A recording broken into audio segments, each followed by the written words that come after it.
Mabunda était de bonne foi, la présidente dit. Et si on avait débattu cette loi-là, cet actuel comité ne serait pas là.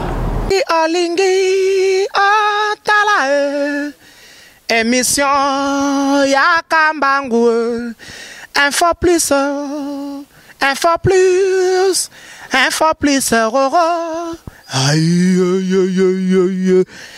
Na cliquer, na koti YouTube, na tala info plus, Pona mona bansango ya miziki ya culture pea makambonyo César Kao info plus tala pe mona info plus. Bonjour chers internautes et bonsoir à vous qui nous suivez à travers le monde. Bienvenue dans notre émission Info Politique qui sera suivie dans notre chaîne Info Plus. Bienvenue une fois de plus. Aujourd'hui, nous allons parler avec, nous avons reçu notre invité qui s'appelle M. Kapata Jean-Pierre Nehema. Il est secrétaire national du PDC, parti cher à l'honorable José Ndundu. Et avec lui, nous allons nous entretenir sur les activités qui font la une de journaux, qui défraient la chronique. Et notamment, on va parler sur la contestation de Rossard Malonda au niveau de la CENI. Quel est le point de vue, ou soit quelle est son analyse. Et nous allons également parler de l'arrivée prochaine de Moïse Katumbi Chapwe, le président de l'Ensemble pour la République. Et ensuite, nous allons également parler sur l'insécurité grandissante au niveau de Lubumbashi. Parce que vous vous souviendrez très bien qu'il y a eu toute une délégation ministérielle avec des officiels de la République pour aller scripter cette situation d'insécurité au niveau de Lubumbashi, du Haut-Katanga. Malheureusement, nous sommes toujours en train de compter nos morts et sans compter ce qui se passe au niveau de Beni, à Ituri et à Djougou. Merci une fois de plus. Nous allons maintenant nous adresser directement à notre invité. Nous voyons qu'il n'est pas seul. Nous sommes reçus ici au siège du PDC, ici au niveau de l'avenue dans l'enseignement, à Kasavubu. Et nous allons laisser plus la parole à notre invité parce que c'est lui qui est à l'honneur à ces jours. Je vous dis bonjour, monsieur Kapata. Bonjour, messieurs les journalistes.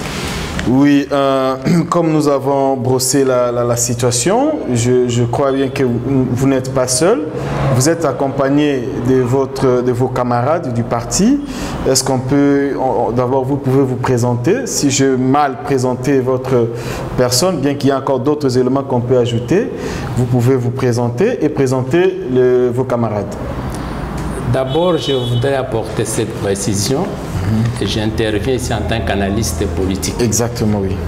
Non pas comme cadre du PDC, mais je vais intervenir davantage comme président du cercle des amis de José Ndundu Bonongue, ancien de Kajebo. Puisqu'il n'y a qu'une seule personne qui est habilitée à engager le PDC, c'est José Ndundu Bonongue, son président. Et ici, j'analyse les faits. Okay. Voilà un peu la première précision que je voulais apporter à ce niveau. Concernant ma propre vie, je suis d'abord Jean-Pierre Kapata Nehema, comme vous l'avez dit. Premièrement, président du cercle des amis de José Ndundu Bonongue. Et ensuite, dans la mise en place, j'ai été nommé secrétaire national chargé de la formation au sein du PDC. Mais ce n'est pas ce titre-là que j'interviens, je précise là-dessus. Vous avez à gauche Madame Lydie Manga, ce président des ligues des femmes du Kajebo et non du PDC. Il y a deux tendances différentes. Donc c'est au niveau du Kajebo. Vous avez M. Israël, qui est secrétaire rapporteur, oui, au sein du Kajebo, cercle des amis de José Ndouba. Ok. Vous avez Pasteur, qui est à Soumala. Nous avons une ligue, on s'appelle Ligue des serviteurs de Dieu, Pasteur Calixte. Ok. Et c'est président des ligues des pasteurs au sein du KGBO. Vous voyez que ce n'est pas un parti politique, c'est une association. Vous avez Mme Marie-Claire Samba. C'est la représentante de cette association dans la commune de Kalam. Et vous avez M. Patrice. Patrice, c'est lui, Moussadi. C'est lui le patron de Maloko, au niveau de Maloko. Donc le cercle des amis de José Ndoundou Bono. Et enfin, vous avez de l'autre côté Madame Janine, qui est responsable de la même association Angaba. Voilà la petite équipe qui est arrivée jusque-là, pendant les autres. Ok. À vous. Oui, le décor est déjà étant planté.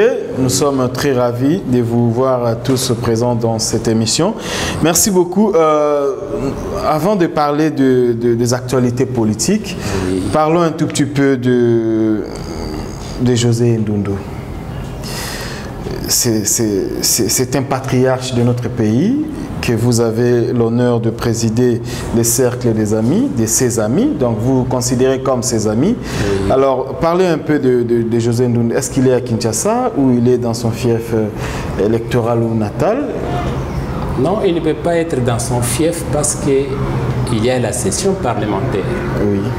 Il est sénateur et à ce titre, il est ici. Et il travaille avec les autres sénateurs à Kinshasa. Et puis sa participation a été visible lors de la marche qui vient de se passer à travers le KGBO et son parti, le PDC. Donc il est ici. Donc si on comprend très bien, KGBO, comme les amis de José Ndoundou, c'est une structure apolitique ou politique? Parce qu'on accompagne un homme politique. Non, c'est une structure tout à fait apolitique. Autrement dit, groupe de pression. Exactement. Alors, nous sommes là pour défendre tout ce qui est intérêt de José Ndoundou Bono. Que ce soit sur le plan politique, que ce soit sur le plan économique, que ce soit sur le plan social. Nous le soutenons. C'est pour cela, au 13 juin, et c'est juillet, nous avons été sur la route pour défendre ses intérêts. Et aussi, on ne peut pas défendre ses intérêts et le dissocier de son parti. Dès lors, quand nous faisons ces actions, en même temps, nous faisons les actions du PDC. Oui, parlons, vous avez parlé du PDC. PDC, qu'est-ce le PDC? Parce que les gens ont tendance à dire PDC. Est-ce que c'est juste comme ça PDC ou c'est une abréviation d'un nom? Non, c'est un parti démocrate chrétien. Si j'ai accepté de travailler avec José Ndoundou, c'est à cause de ce mot-là, C, qui signifie chrétien. N'oubliez pas qu'il fut prêtre. Il est en train ici de développer des valeurs chrétiennes. En lui, c'est la générosité, il faut l'approcher. En lui, c'est l'amour, c'est la solidarité, c'est l'altruisme. C'est ce qui nous a imposé en ces lieux où nous voyons, nous sommes ses amis, nous sommes en train d'écouter ces valeurs. Ce sont ces valeurs qui animent aussi le Parti démocrate chrétien qui est le PDC. Donc, mettre l'homme et le social au centre de tout. C'est ça son combat.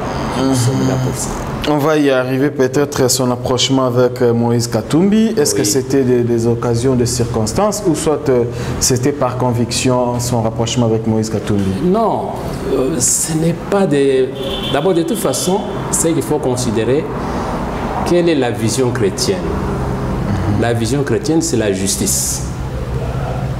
Or, il est arrivé qu'en 2016, le régime qui vient de partir ne voulait pas appliquer la justice.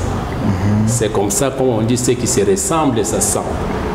Alors, Moïse de l'autre côté, qui voulait appliquer la justice, la légalité, pour ne pas le dire, lui à son niveau, qui voulait qu'il y ait la légalité, avec les autres, dont le défunt Pierre Lombi. Donc, se sont rencontrés pour que cette fois-ci, le mandat soit respecté. C'est le mandat de Kabila finissant qui les a rassemblés. Donc ils ont été là pour conviction, combat commun. Quel est ce combat? Changer le pays, qui est l'alternance. C'est l'élément moteur qui les a rassemblés. Rien d'autre. Et bon, on n'entrera peut-être pas dans le divergence qui a eu lieu par rapport aussi au PDC, parce qu'il y en a certains de PDC qui n'ont pas accepté cet approchement. Oui, mais... Je prends le cas de l'IOTA, qui est à un autre PDC, bien qu'il y a des changements tout petit peu opérés à ce niveau. Écoutez, je ne vais pas parler des hommes ici, moi je parle de principe. Oui.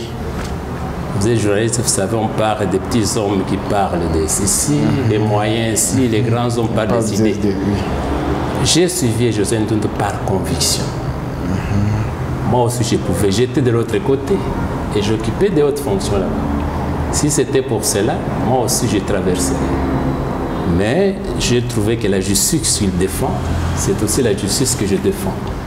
D'où les autres qui sont partis, ils savent pourquoi ils sont partis, ils pouvaient le voir un jour, ils vont vous dire pourquoi, mais moi je suis resté dans le camp de la justice. La justice était de son côté. Heureusement qu'il n'existe pas de PDC, il n'y en a qu'un qui est ici, les autres ont été obligés de quitter. Oui, les camps de la justice, vous avez très bien dit, et avec l'actualité de ces derniers jours ici, on a parlé de l'entérinement de Rossard Malonda comme président de la CENI, et du coup, le parti politique s'explose.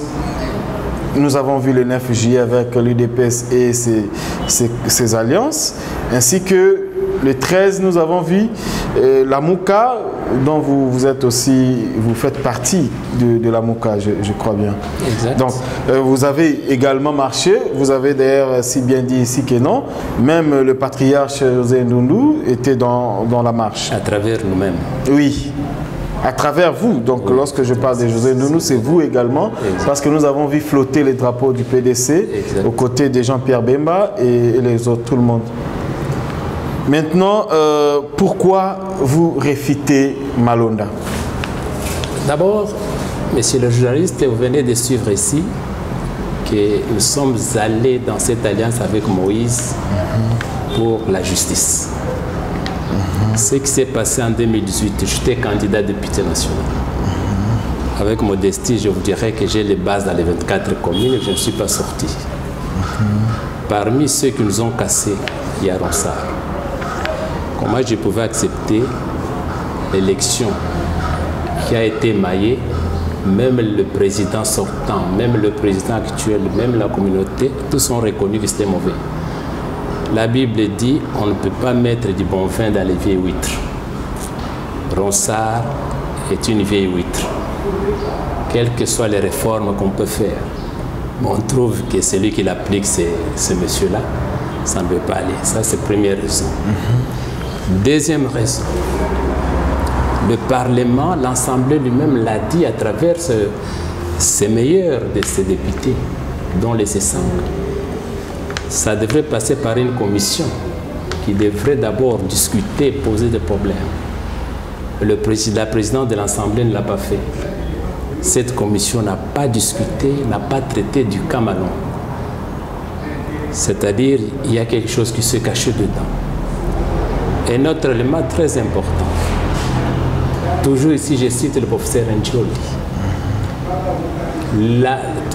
le poste est réservé à la société civile. Toutes les trois composantes de la société devraient se réunir ensemble, chacun désigne les délégués et les fameux délégués se retrouvent. C'est à travers cela que sortirait le président de l'Assemblée, parce que les 13 devraient être avalisés par l'Assemblée nationale. Mais ici, on a voulu avaliser un individu. Mais certainement, ça, on va continuer toujours dans la même logique. Oui. Vous ne voyez pas que depuis 2019, que le mandat de l'ancien, je peux dire, président ou son équipe était déjà fini. Oui. Là, on est d'accord avec. Mais alors, qu'est-ce qu'on attend? On attend seulement 2021, 2022 pour se précipiter. Et les confessions religieuses, quant à eux, ils se sont dit, bon, écoutez, nous, on fait les choses rapidement et les autres feront le reste. Monsieur le journaliste, je suis bien placé, je suis à l'aise avec cette question. Nous avons l'un de nos présidents du G7, Lutundula. Il avait déjà présenté, il y a 2 ans, une proposition de loi pour déjà refaire cette histoire. Il n'y a pas eu précipitation.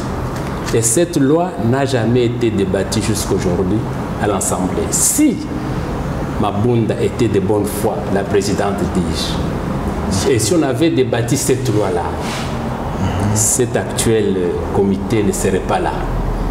Et puis un deuxième élément, on ne peut pas mettre la charrue avant le bœuf.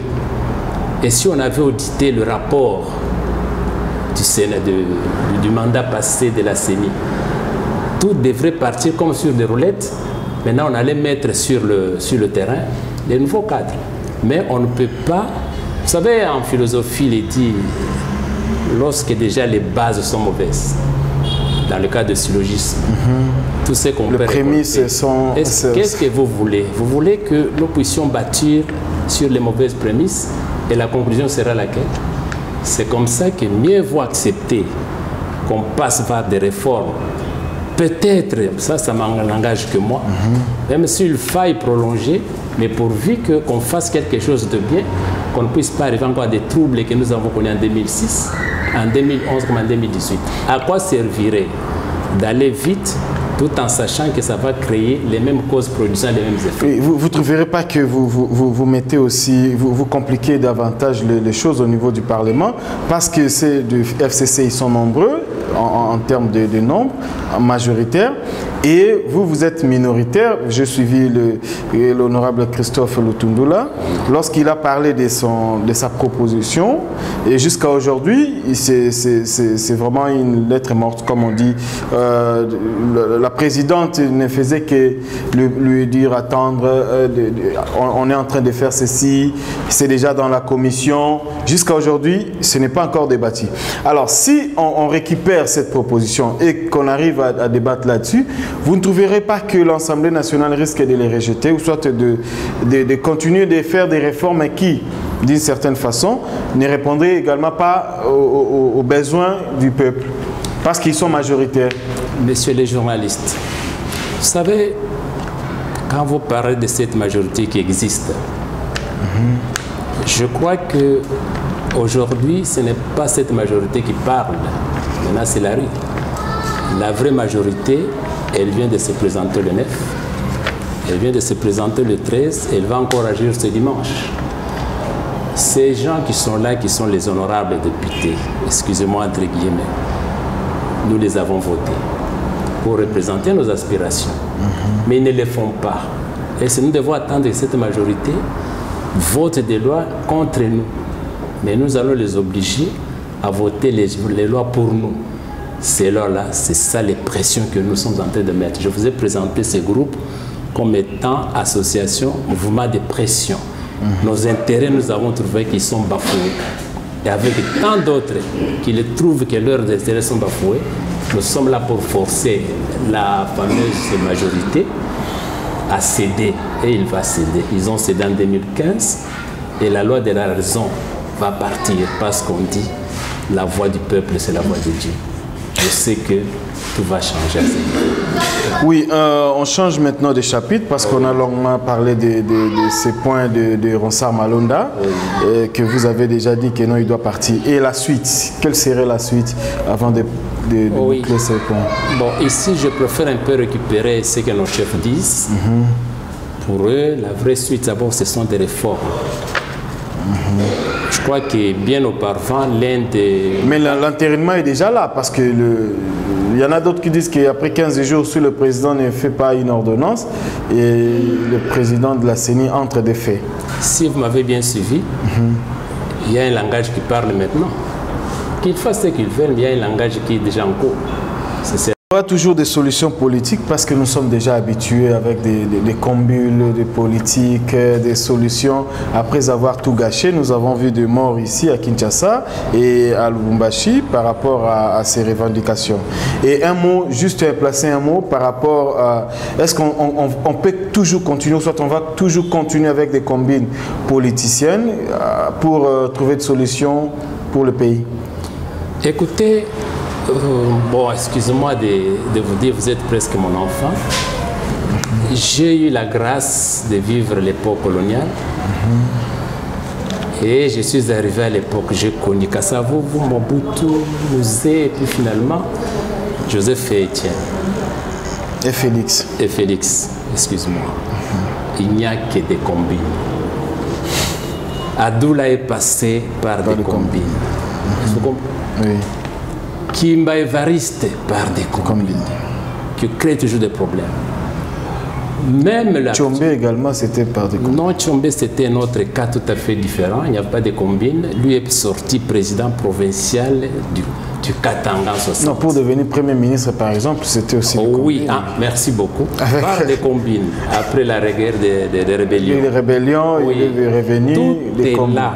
1 plus 4 combines. Combines. Bon, c'est devenu peut-être l'ADN pour la RDC. Mais vous pouvez tout faire avec la bonne foi. Mais nous n'avons pas d'autre choix au pays. Il n'y a que cette histoire-là qui arrive. Il recourt en se cachant que c'est la palabre africaine. Mais derrière cette palabre, ce sont des postes qui les intéressent. Oui. Qu'on le veuille ou pas, dans la situation présente. Ce sont des postes, les repositionnements. C'est ce qui va se passer bientôt, les uns les autres. Oui. Nous sommes en plein état d'urgence, comme on a prolongé l'état d'urgence au niveau du Parlement. Et Moïse Katumbi arrive bientôt à Kinshasa. Comment ça va se passer? J'aurais souhaité lui-même répondre à cette question, mais j'analyse. Exactement, oui. D'abord, je ne prends que ses propres déclarations. Il devait venir à Kinshasa depuis longtemps, dans le cadre de sa caravane. Oui. Tous nous l'attendons, les Kinois l'attendent.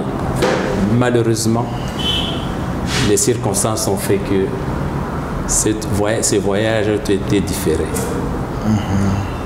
Je vous informe qu'au mois de mai passé, officiellement, le parti qu'il vient de créer avec les autres, Ensemble la République, devrait avoir sa sortie officielle avec Sangaï. Oui. Hélas, Covid est entré. Est-ce que vous voyez que ça fait nos affaires? On devait marcher le 13 avec nos drapeaux de l'ensemble pour la République. Oui. Mais on n'a pas pu le faire. Une des raisons qui fait qu'il ne pouvait pas venir ici, nos documents sont encore au ministère de l'administration du territoire, de l'intérieur. De l'intérieur. Donc, il a dit qu'il va travailler dans le cadre de l'opposition républicaine. Donc, c'est le respect des lois. Comment peut-il venir à Kinshasa au moment où son propre parti n'est pas encore légalisé? Le premier frein, c'était celui-là. On devrait d'abord légaliser nos documents et il vient organiser son parti politique. Pendant que nous étions dans ces démarches, avec cette perspective que non, au mois de mai, ça pourrait aller, ça sort. Oui. Cette fameuse maladie arrive. Son arrivée à Kinshasa, elle est souhaitée, mais il y a cet état d'urgence. Vous savez, la personne qui l'a beaucoup aimé, qui l'estimait beaucoup, je parle de Pierre Lumbi. Oui, on parle de Pierre Lumbi. Est-ce que vous imaginez Moïse absent aux obsèques de Pierre Lumbi? C'est l'état d'urgence. Son arrivée ici dépend maintenant de ce que le président de la République ferait après les 2 semaines de confinement, s'il va lever la mesure ou pas. On le sait, Moïse, son arrivée, ça ne posait problème. Il suffit qu'il a bien sûr son jet personnel pour venir. Mais est-ce qu'on va l'autoriser de venir pendant qu'il y a ce qu'on appelle l'état d'urgence? Il faut que les gens sachent cela, mais lui, ce n'est pas n'importe qui peut prendre n'importe quoi pour venir, parce qu'il faut d'abord qu'on l'autorise à venir pendant cette période d'état d'urgence.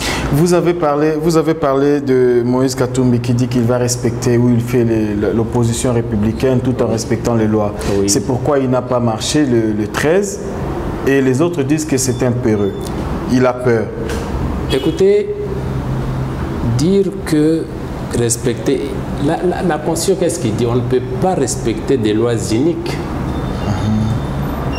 Lorsqu'on vous dit qu'on doit informer et qu'on informe à ce moment-là, qui a violé la loi? C'est l'État lui-même qui viole la loi en envoyant les gens sur le terrain.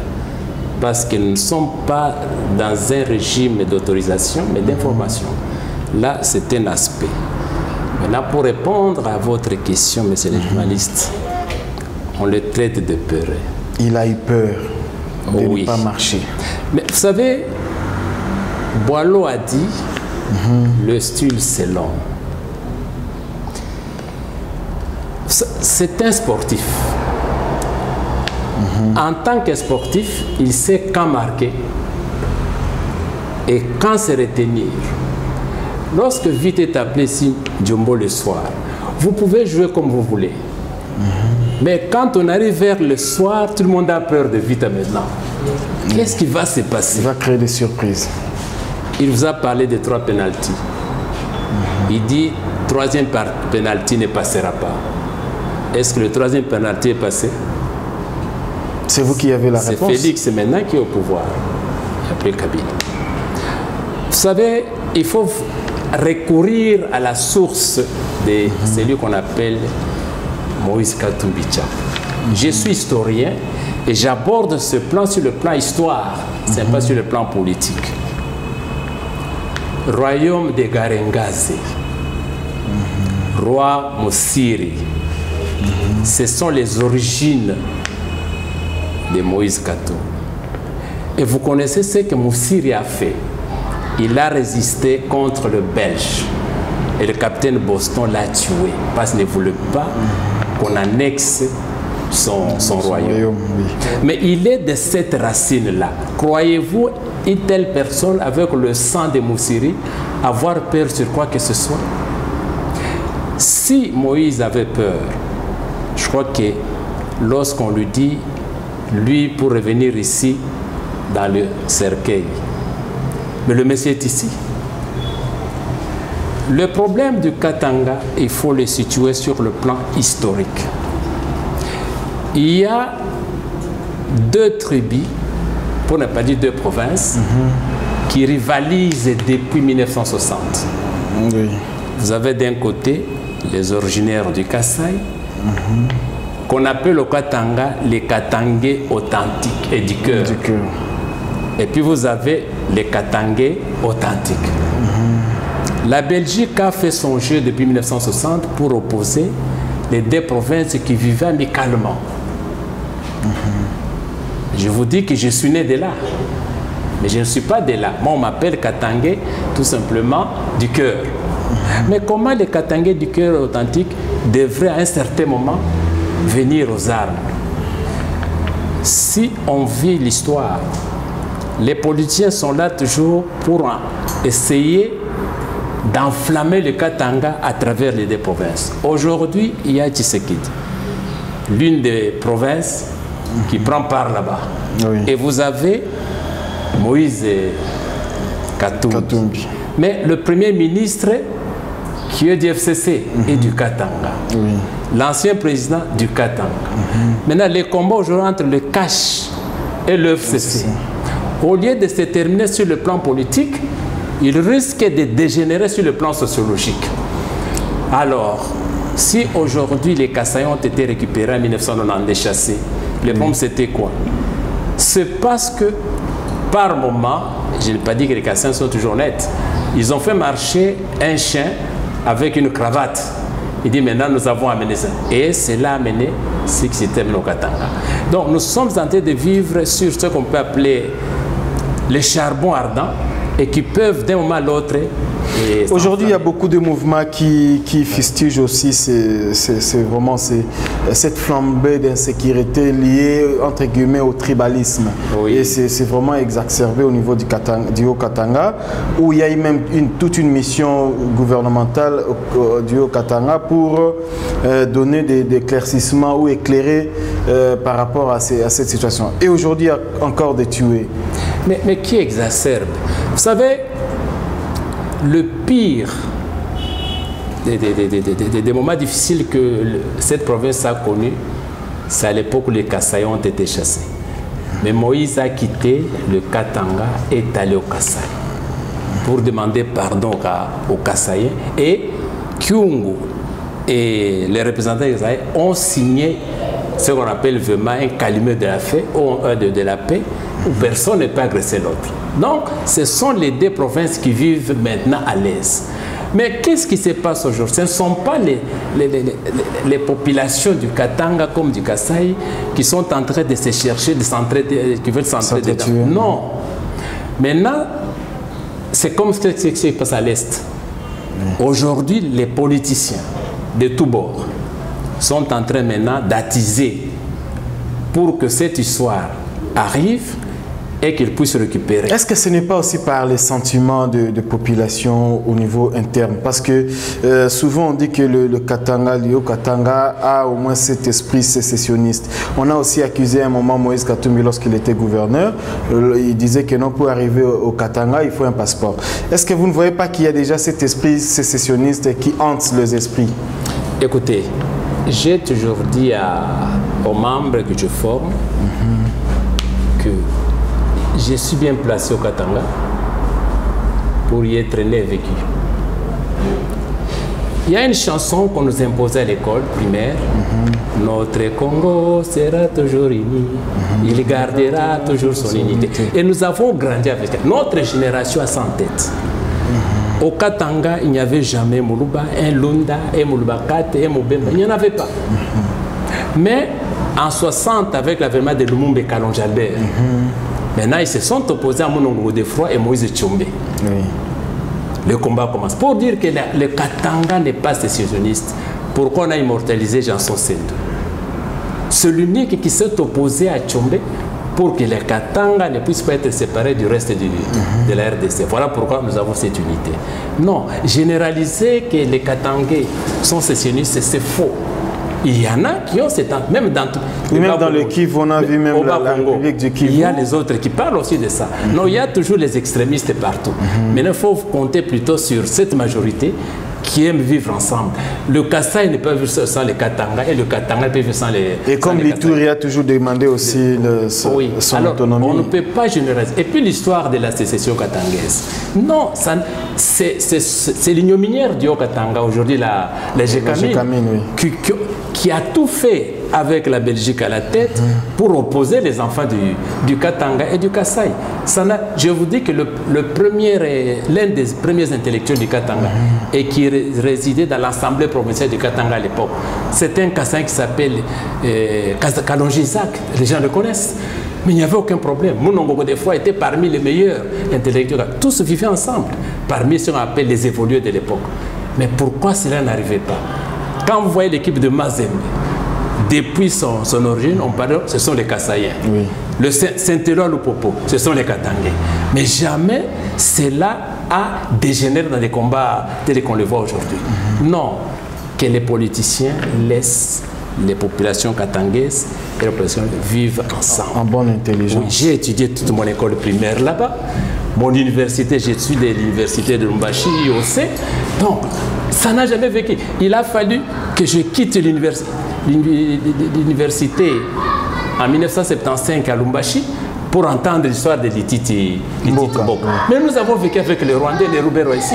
Moi, j'ai étudié avec toutes ces personnes. Moïse Nyarugabo tout était avec nous. Mais comment seulement après notre départ en 1975, Lititi Mboka? Mais nous avons manifesté contre Koli Elombe, donc, qui est de l'Équateur, parce qu'il était notre vice-recteur. Nous réclamons nos droits, ce qu'on appelle macro-bourse. Mais jamais ça n'a été, ce sont les Katangais. Il y a eu même des élections graves parmi les secrétaires généraux de la GMPR. Donc vous savez, Est, bloc Est-Ouest, nous nous battons là-bas pour nous, mais l'Est veut maintenir le sien. Mais nous avons vécu en toute quiétude. Mais aujourd'hui, tout ce qui se passe, monsieur le journaliste, je conseille à la jeunesse. D'où il faut cette éducation à la citoyenneté puisse s'imposer comme nous le films. Pourquoi aujourd'hui je me sens Katangais, je me sens Kasaïen, je me sens Kinois? Toutes ces personnes qui sont autour de moi ici, 3/4 sont les gens de Bandouta. Mais moi je suis originaire du Kasaï. Pourquoi ces gens sont autour de moi? J'ai un petit état, donc des gens qu'on appelle détribalisés, et j'aurais souhaité que chaque leader fasse de même ce qu'ils sont en train de faire ici au niveau du Kajebo. Je vous donne un titre illustratif, bien aimé. Excuse-moi d'aller trop dans l'histoire. En 1977, la personne qui a gagné les élections au Katanga, devant Kyungwa Koumoise, parce que l'émission va passer, c'est un commerçant kassaïen qui n'a même pas étudié davantage, un certain Tchani, en 1977. Qui l'ont voté? Et les Katangais et les Kassaïens. Où était le problème? Arrivé à Kamina, sous-région du Holomami, la personne qui avait gagné les élections, c'est moi qui vous parle, M. Kapat. J'ai le lobby du Katanga. Mais qui aujourd'hui, la famille Mlongo Freddy est là, il m'écoute. La famille chef Kassongwanyembo est là. J'ai gagné les élections dans la ville de Kamina. Mais qui m'ont voté à Kamina? Les Balobakat. Mais quand on me parle de cette division, moi ça m'énerve parce que j'ai vécu là-bas que les politiciens du Katanga comme du Kasaï nous laissent tranquilles. Donc l'insécurité au niveau de Lubumbashi, au niveau du Haut-Katanga, oui. Vous dites que ce sont des politiciens qui sont derrière. Tout à fait d'accord. Même aussi le mouvement Bakata Katanga avec les Gédéon Kyungu. Vous savez, je ne peux pas entrer dans Bakata, je ne connais pas l'origine. Je vous parle Luba, Katanga, parce que c'est un dossier que je maîtrise bien. J'ai vécu ça. Le premier renvoi en 1960, j'étais là. Ceux de 92, ma famille était encore là. Mais au moment où je vous parle, ils sont toujours au Katanga. Nous partons, nous rentrons. Nous partons, nous rentrons. Il n'y a pas de problème entre nous. Que les policiers nous laissent tranquilles. Merci beaucoup. Nous sommes très heureux d'écouter aussi ces histoires parce que ça profite également à la nouvelle génération parce que tout le monde ne connaît pas ces histoires. Et aujourd'hui, on est en train de parler plus du tribalisme. On est en train de montrer du doigt certains actes qui sont considérés comme des actes de tribalisme. Et vous dites halte au tribalisme. Et pour finir, il y a d'autres qui commencent déjà à proposer, surtout les internautes au niveau des tweets et consorts, ils commencent déjà à proposer qu'on enlève dans l'identité province d'origine. Qu'est-ce que vous analysez par là? Qu'est-ce que vous dites par rapport à cette proposition? Vous savez, je ne suis pas d'accord parce que, excusez-moi de recourir à la Bible, Jésus dit ceci, ce n'est pas ce qui entre dans la bouche qui est mauvais, c'est plutôt qui sort, qui suit l'homme. Si l'esprit de l'homme, la conscience de l'homme n'est pas formée, n'est pas rééduquée. Vous savez, il y a un auteur qui est parti, à son âme, Mabie Kalanda. Il a parlé de la remise en question, base de la décolonisation mentale. On peut changer comme on veut, mais l'homme lui-même, est-il changé? Quelqu'un m'a donné son livre, professeur Mwabila Malela. Ce livre, de la déraison à la raison. Ce que nous devons commencer d'abord, c'est par de la déraison à la raison. On ne doit pas effacer ce que Paul appelait les tombeaux blanchis. On voit seulement sur la carte, nous n'avons pas de tribus. Mais dans nos cœurs, les tribus continuent à exister. Qu'est-ce que le nom tribu est en train de faire là-bas? Ce qui se passe au Katanga, comme à l'Est, comme le drapeau qu'on vient de hisser à non. Ce qui est important ici, il y a faille au niveau du ministère de l'Éducation. On doit changer ce qu'on appelle le système d'enseignement qui est appliqué aujourd'hui. J'ai eu un débat avec un juriste qui me dit, et vous savez que, parce que moi je disais, désormais, comme j'ai choisi Kinshasa, j'irai me présenter au Katanga. Non, la loi dit, en dehors de la ville de Kinshasa, on ne peut se présenter que dans sa province d'origine. J'ai dit, quelle loi? Quelle loi? Oui, c'est juriste. Mais ça m'avait tiqué. C'est dire ceci, on peut critiquer Mobutu. Vous me comprenez? Oui. Tout. Mais sur ce plan-là, il a réussi. Je me suis présenté à Kamina comme candidat sous Mobutu. J'ai battu les acquéreurs qui avaient beaucoup d'argent. Mais les gens, cette histoire de corruption au niveau de la population, mais les gens avaient une autre moralité à l'époque en 1977. J'ai concouru, rivalisé avec les Kibasa Maliba. Oui.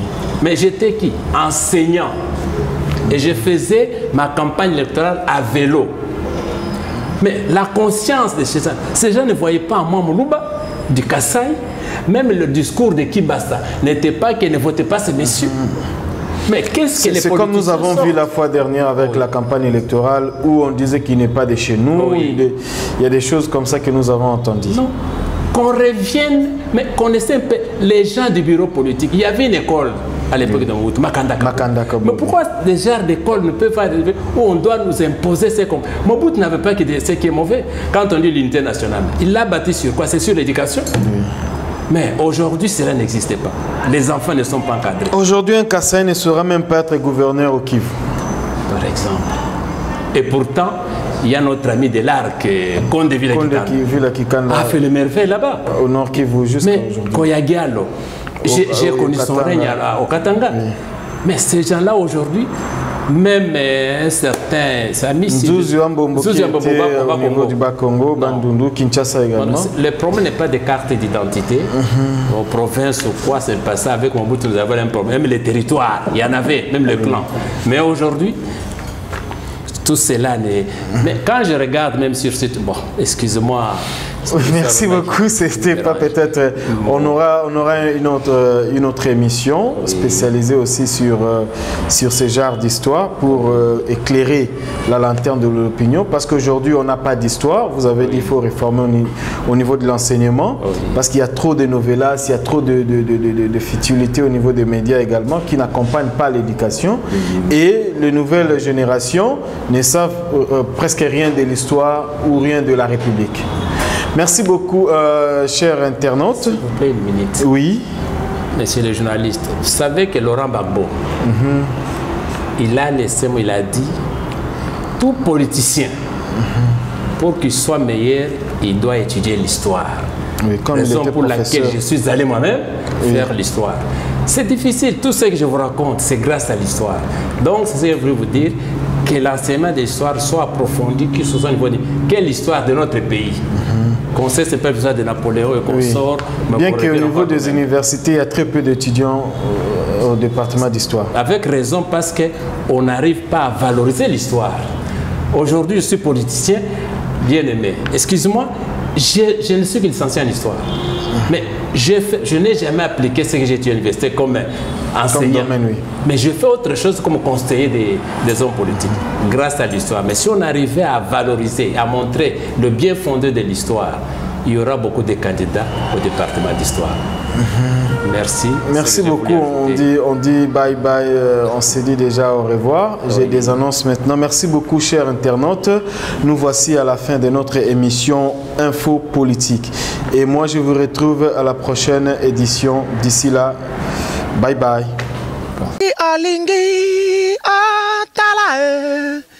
Émission Yakambangu. Info plus. Info plus. Info plus. Aïe, aïe, aïe, aïe, aïe.